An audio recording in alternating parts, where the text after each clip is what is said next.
Hello hi friend, இன்றைக்கி நாம் பார்க்க போகிற விஷயம் வந்து 2309A மாடலுக்குரிய ஒரு ப்ராப்ளம் உண்டு. இந்த ப்ராப்ளம் வந்து 2000 மாடல் 2009 மாடல் அந்த மாடல் நம்பருக்குரிய எல்லாம் 49 எரர் கோட் காட்டுது. இது வந்து அநேகமாக டொஷிபா மாடலுக்கெல்லாம் இந்த மாடல் நம்பர் வந்து எரர் கோட் காட்டிச்சுன்னு சொன்னால் டெர்மிஸ்டர் ப்ராப்ளம்னு இந்த ப்ராப்ளம் வந்துட்டுன்னு சொன்னால் ரீசெட் பண்ணி பாவிக்கலாம். ரீசெட் பண்ணி பாவிச்சு வேலை செய்தன்றதுக்காக அப்படியே விடக்கூடாது. கட்டாயம் டெர்மிஸ்டரை ஒரு டைமில் மாற்றி தானே ஆக வேணும்.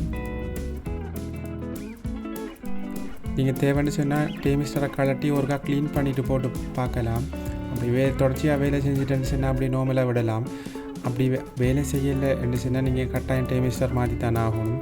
இந்த மாடலுக்குரிய டெர்மிஸ்டர் வந்து க்ளீன் பண்ணி போட்டு வேலை செய்யலை. அதால் தான் இந்த இதுக்கு புதுசாக ஒன்று மாற்ற வேண்டிய நிலைமை ஒன்று வந்துட்டு இந்த வீடியோ ஃபுல்லாக அதில் இறக்கி எப்பவும் பண்ணி எப்படி அதை மாற்றிக்கொள்ளாதுங்கிற விஷயம் வந்து இந்த வீடியோவில் ஃபுல்லாக இறக்கி இதில் வந்து புதிய டெர்மிஸ்டர் மாற்றும் போது நீங்கள் டெர்மிஸ்டருக்கு வந்து ஹீட்டிங் டேப் ஒட்டி பாவிக்கிறது வந்து மிகவும் சிறந்ததாக இருக்கும். அந்த ஹீட்டிங் டேப் என்னங்கிறது வந்து ஏற்கனவே ஒரு வீடியோவில் நான் சொல்லியிருக்கேன். அந்த வீடியோவை நான் கடைசியில் லிங்கில் போட்டு வரேன் பாருங்கள்.